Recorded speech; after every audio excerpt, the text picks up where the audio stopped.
Well, yes, indeed. Babajide Ogunsewo has since joined us, Channel TV's in-house consultant. Well, thank you for joining us again today. Well, let's get your response straight away. Lots of comments coming through already about expectations. In some areas, results are already being collated. You've been looking out. What have you noticed so far?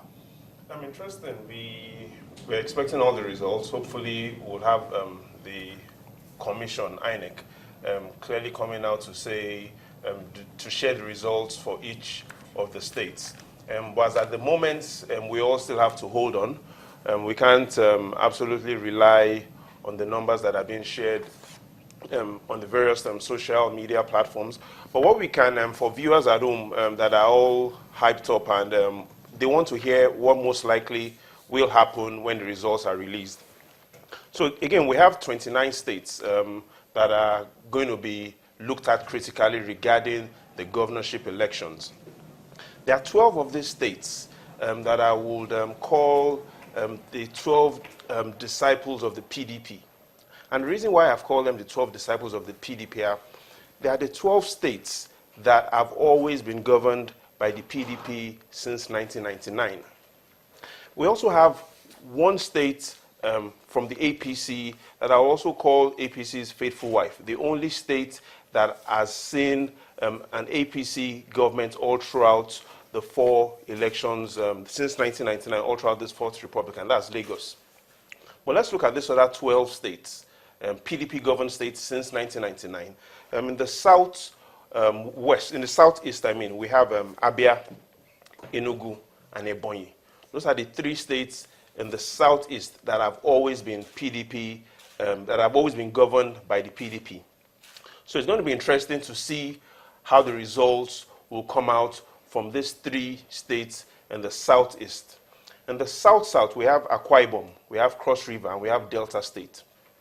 Again, those are 3 PDP states that have always, or 3 states that have always been governed by the PDP. Now, up north, let's look at the northwest. We have Kaduna and Katsina.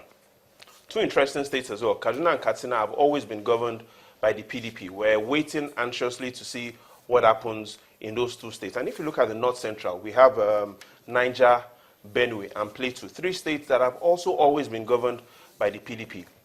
We're anxiously waiting for the result. And finally, in the northeast, Taraba State, that has always also been governed by the PDP. So in summation, those are 12 PDP states, or 12 states rather, we can't call them 12 PDP states, 12 states that have always been governed by the PDP. Those are areas that I'm waiting anxiously to see what will happen. We're also waiting anxiously to see what will happen in Lagos. We cannot make any conclusive statement about who has won. We can only assume in the course of this discussion on who may win, with with more emphasis on who may win. Hopefully, before we get into the early hours of tomorrow, we'll start getting some official results from INEC. But are we looking at a game-changer situation in your matrix? Yeah, possibly, because out of these 29 states that we are going to be seeing elections at the governorship level, and we look at the presidential results, 18 of these states were won by the APC, and only 11 were won by the PDP. If that happens exactly this time around, which we do not think will exactly happen, whereby at the end of the day, 18 states will be won by the APC, 11 states will be won by the PDP. I strongly do not think that's a permutation we will see.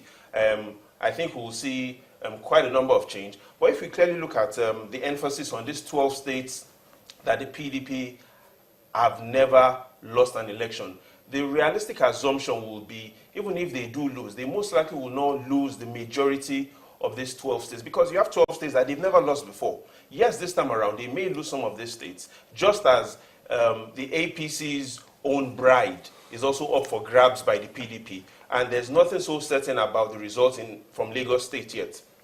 So those are the 13 states that we should really be interested in. Now, we also have about 16 more states that are also up for grabs. But the main concern with those 16 states are, over the last elections, they've been governed by APP, we've had ANPP, we've had PDP. So those 16 states anything can happen in those 16 states. And that is the simple analysis that allows our viewers to really understand what is happening across the 29 states that will be holding the governorship elections in. All right, let's look at some of the concerns that have been raised by political parties. Let me bring Ebun in on this one, because all of these complaints that we're seeing, the agitations that we see them saying, look, no result sheets here, something is wrong here, and then they're protesting, some even calling for no elections held in these areas. But INEC has spoken about it, saying, look, the law is the law. You have to complain after the elections have happened. But it looks as though many of these people don't want to wait until the elections are concluded before they complain. Well, I understand we have to go to break now, but we'll come back and continue on this one in just a moment. Please join us again.